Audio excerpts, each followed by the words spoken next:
নমস্কাৰ ছাত্ৰ ছাত্ৰীসকল, মই পংকজ চুতীয়াই তোমালোকক অংক আৰু সংখ্যাৰ ওপৰত ধাৰণা দিব ওলাইছোঁ। ইংৰাজীত 26টা লেটাৰ আছে আৰু সেই 26টা লেটাৰ বিভিন্ন সংযোজনত কিছুমান ৱৰ্ড গঠন কৰিব পাৰি। যেনেকৈ CAT, এই 3টা লেটাৰৰ সংযোজনত কেট ৱৰ্ডটো পাওঁ আৰু কেট ৱৰ্ডটোৱে আমাক ধাৰণা এটা প্ৰদান কৰে। সেনেকৈ DOG, এই 3টা লেটাৰৰ সংযোজনত আমি এটা ৱৰ্ড পাওঁ ডগ, আৰু এই ডগ ৱৰ্ডটোৱে আমাক ধাৰণা এটা প্ৰদান কৰে। সেনেকৈ এলিফেণ্ট আৰু ফিছৰ পৰাও আমি কিছুমান ধাৰণা। ঠিক তেনেদৰে গণিতৰ ক্ষেত্ৰতো 10টা অংক আছে, 1 2 3 4 5 6 7 8 9 আৰু 0। এই 10টা অংকৰ বিভিন্ন সংযোজনত আমি কিছুমান সংখ্যা পাওঁ। যেনে 4 আৰু 2, এই দুটা অংকৰ সংযোজনত 4 × 2 42ৰ ধাৰণা পাওঁ। এনেকৈ 8 আৰু 9, এই দুটা অংকৰ সংযোজনত 8 × 9 89ৰ ধাৰণা পাওঁ।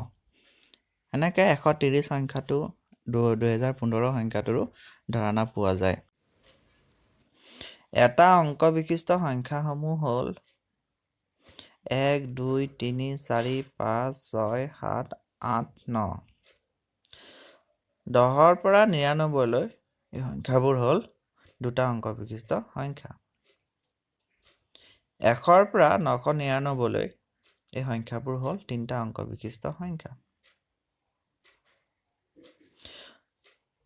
যিহেতু এটা অংকৰে লিখিব পৰা সংখ্যা 1ৰ পৰা আৰম্ভ হয়, গতিকে আটাইতকৈ সৰু সংখ্যাটো হ'ব 1, আৰু এটা অংকৰে লিখিব পৰা আটাইতকৈ ডাঙৰ সংখ্যাটো হ'ব 9। এতিয়া দুটা অংকৰে লিখিব পৰা সংখ্যাবোৰ 10ৰ পৰা আৰম্ভ হয়, গতিকে দুটা অংকৰে লিখিব পৰা আটাইতকৈ সৰু সংখ্যাটো হ'ব 10, আৰু দুটা অংকৰে লিখিব পৰা আটাইতকৈ ডাঙৰ সংখ্যাটো হ'ব 99। ঠিক তেনেদৰে 3টা অংকৰে লিখিব পৰা সংখ্যাবোৰ যিহেতু 1ৰ পৰা আৰম্ভ হয়, গতিকে 3টা অংকৰে লিখিব পৰা আটাইতকৈ সৰু সংখ্যাটো হ'ব 100, আৰু 3টা অংকৰে লিখিব পৰা আটাইতকৈ ডাঙৰ সংখ্যাটো হ'ব 999। আজিৰ গৃহ কাম: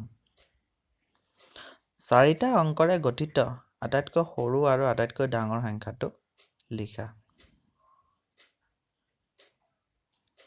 ধন্যবাদ।